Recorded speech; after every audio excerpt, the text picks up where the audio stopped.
Hello, everybody. Welcome back to Project Unoya. I hope your day is going amazing, whether you're just starting or whether you're ending it. Thank you so much for joining me in the 5th episode of the project. So, pat on your back, pat on my back for making it. I feel like every day when you wake up, and honestly, it's just the fact of waking up, we should just feel blessed that we can take our first breath in the morning and be happy that we're here and that we're alive. So thank you so much for coming out here and joining me on this journey. So for this episode, we're actually going to talk about the meaning of happiness. So what is happiness? Why is it important? Is there actually a meaning behind it? Are we supposed to be looking for happiness? Is there other things more important that we should be worrying about? So many questions that go on in our heads on a daily basis. And happiness ends up being one of our most sought out basic emotions that we're actually looking to have, and sometimes people experience it on a daily basis. Sometimes people experience it not so often. But what is happiness? Why do we want it so bad? Why is it so important? In my opinion, what's a better definition of being happy, or what is happiness? And that's kind of the feeling, so I kind of looked up the definition of happiness, and it just kind of gives you the basic, the state of being happy. And we still don't know what happiness is. What is the state of being happy? When someone asks us, what do you want most out of life? Beyonce said she wants to be happy. So now that we know what happiness is, when we see happiness is a state. It's not a personalized trait that we get. We're not born happy. Sometimes we're born crying, and there's some of you guys who were born quiet as hell. And hey, all babies are amazing and all babies are different. And that's why happiness to us is going to be super different for each and every one of us. So happiness, in other words, isn't long lasting. It's not a permanent emotional feature. It's not a personality trait. It's more fleeting and it changes often. You'll experience it, but you won't experience it, and it'll just come and go. And actually, I was talking to a few friends of mine before, and one of them mentioned that you can't have happiness all the time. You can't be happy always. And that's so true. You can't have everything. And Kim Kardashian has bad days and cries. When Elon Musk locks himself up in his room and just has a day to himself where he just needs to lay back, calm down. And usually sometimes we take meditating into consideration.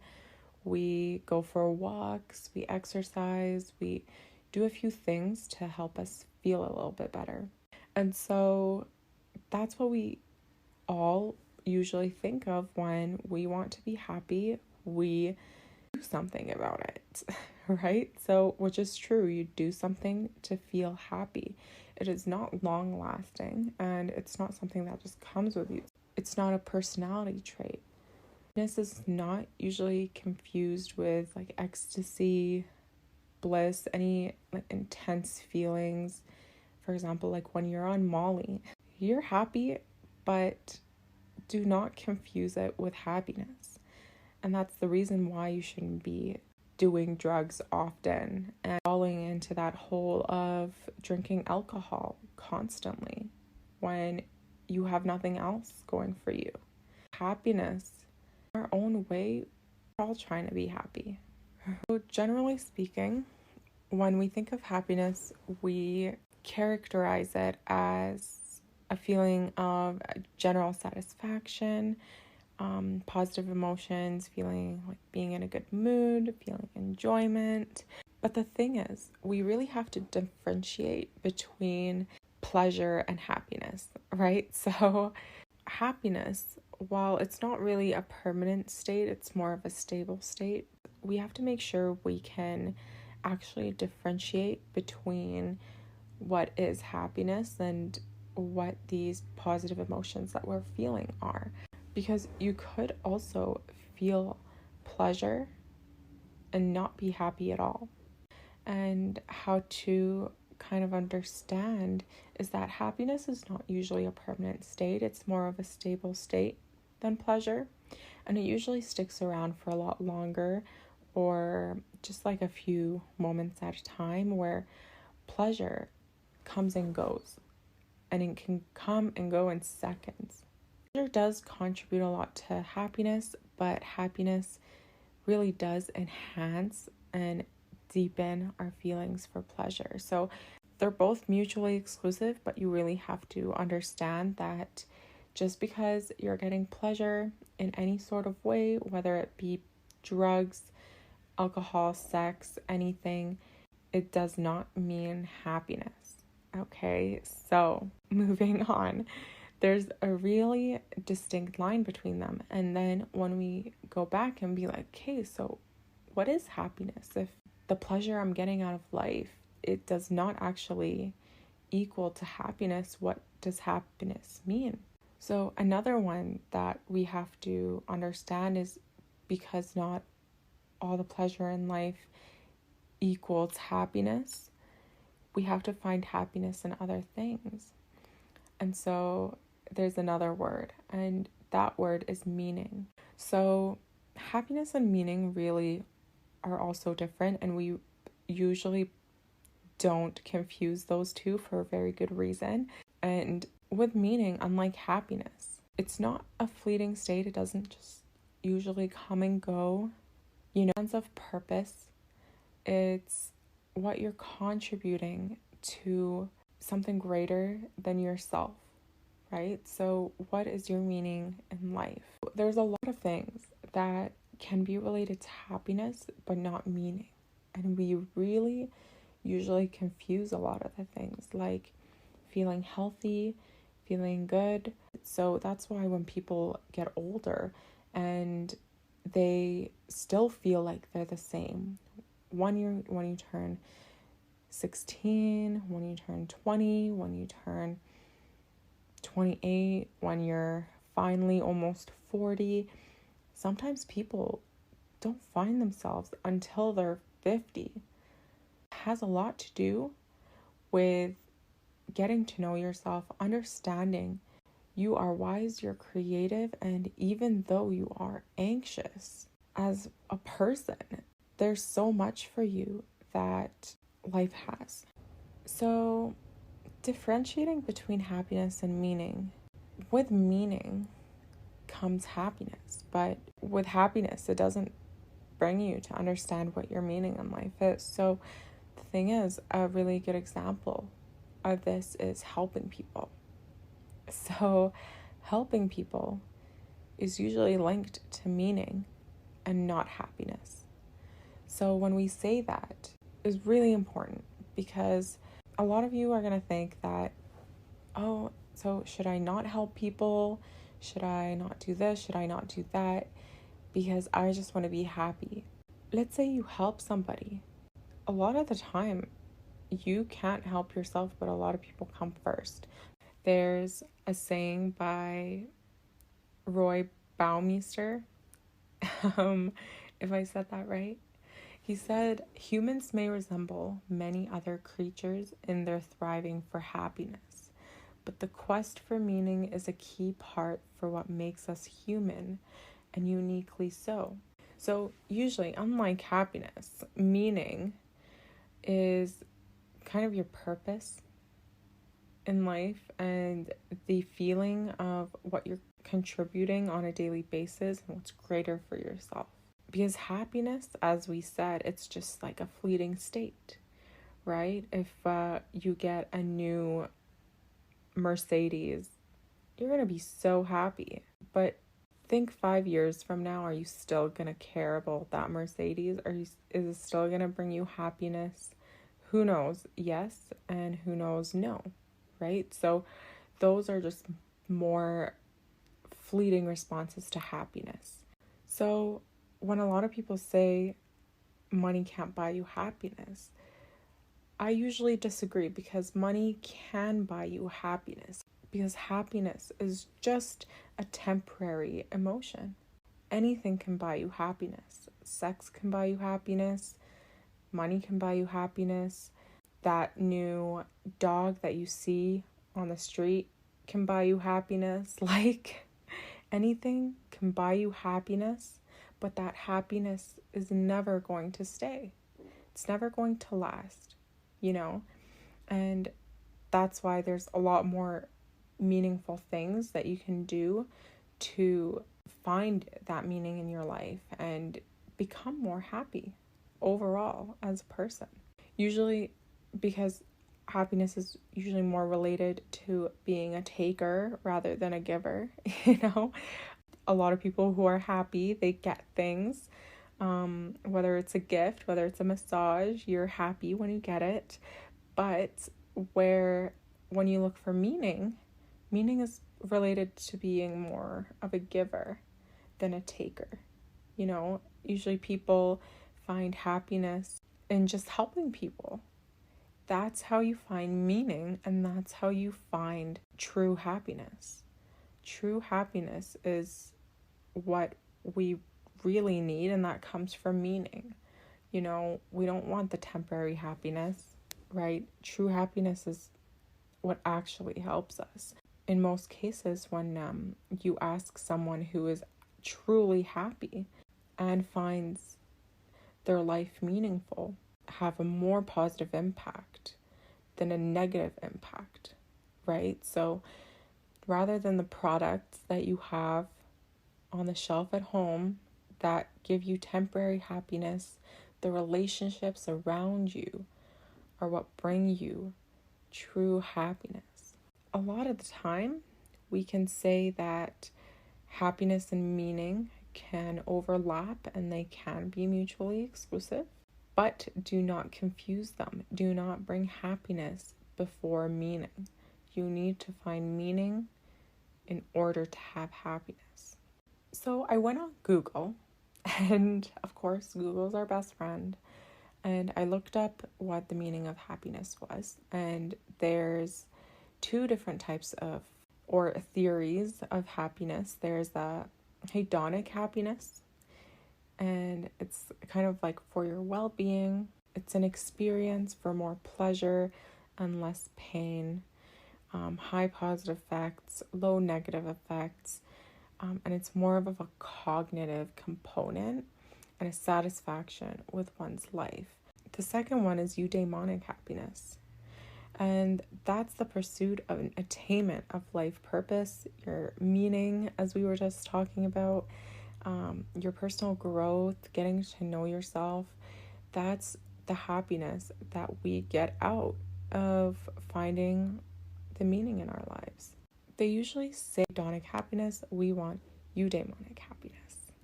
You know, we're all learning together, so when I first saw those two words, I'm like, oh my gosh. But hedonic happiness is not the one we want. Eudaimonic happiness is the one that we want. So it's good to be happy, and people like being happy, but it's just a momentary experience, nor stable, nor long-term. And the pursuit and attainment of pleasure will rarely lead to your happiness. But the one thing that we just need to understand is, what are the factors that can actually contribute to a happy life? What are the simple things in life that will make us happy? A lot of the time, individual income, physical health, family, social relationships, your moral values, and the experience of positive emotion. Those are the factors that can contribute to a happy life. And a lot of the research has found that good relationships are a vital ingredient. When we said that, a lot of the people who are truly happy, they found happiness most importantly in their relationships. So their spouses, their children, significant other, their family, anything, they tend to be happier. So with that saying, can we increase our own happiness? And the answer to a lot of studies that have been made is yes, you can learn how to be happier. The degree to which you can increase your happiness, though, will vary widely from person to person, and there's no real credible theories that tell us how to actually be happy. But to improve your overall happiness, the most effective method is to really take in those things that we listed out, your income, family, physical health, moral values, all of those types of things. When you take those into consideration, for example, working out, going for drinks with your friends, hanging out with your family, that's amazing ways to improve your happiness, right? And there's so many things that you can do, right? There's people who live alone, who have excellent relationships with their families, who give to charity and find real meaning in their work, are so happy, even though they live alone, they're not married, and they don't need to be in a relationship. You can be happy. There's so many different people. There's people that live with 10 different cats. That's going to be my future, and I'm going to be happy as hell, you guys. Okay. There's so many ways to be happy, and it's how you see happiness. It's how you are satisfied with your life. If you don't like your job, find a different job. If you don't like the environment you're in, find a different environment.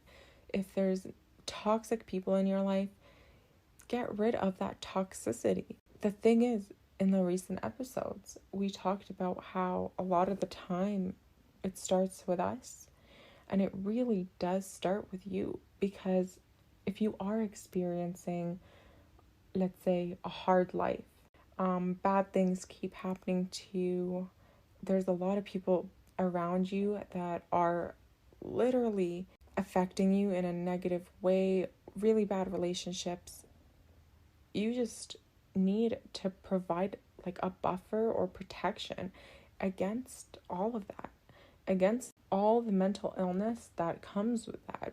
Because when you're so worried about your daily life and what's not actually happening and what people think about you, you're worrying about so many things. That's your ego literally crying about something it doesn't need to be crying about, right? So there's so much success in life that you can find.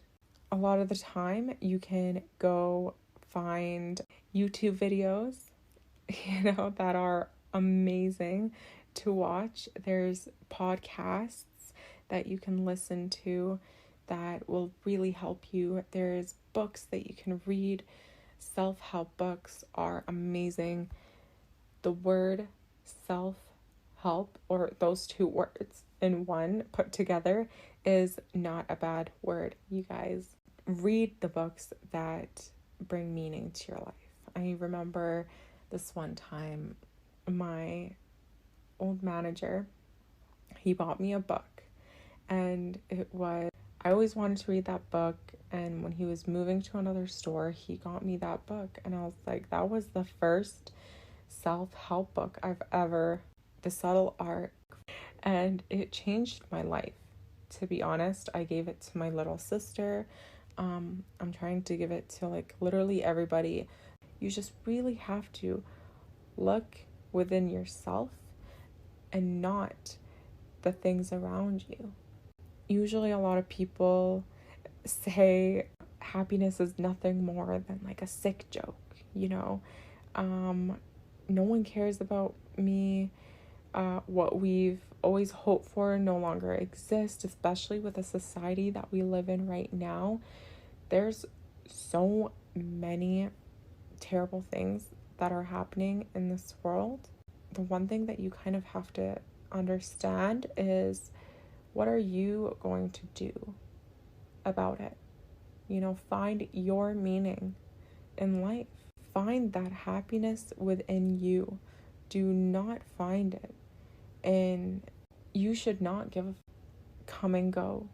Do you guys found something in this episode? I really think that happiness is something that we can have, that we will have, and it's something that we deserve. There's so much more to life than just hiding away, locking ourselves in our rooms, and just doing nothing with our lives. It all starts with a simple walk outside, a book to get to know yourself. Find enlightenment in everything around you. There's so much in you that you still have yet to learn about. And just take this time to get to know yourself and understand why you're here. All the people around me, there's difficult times where there's problems, maybe with a friendship or family. In the end, as long as you know that you love each other and you're not going to sleep angry, that's the first start in helping yourself. Never go to bed angry. Never go to bed sad. Always meditate. Always do something for yourself. Talk about your feelings. Do things for you, and understand there's so much more to life. I love you guys. Thank you so much for being here with me today for the 5th episode, and I'm just so grateful.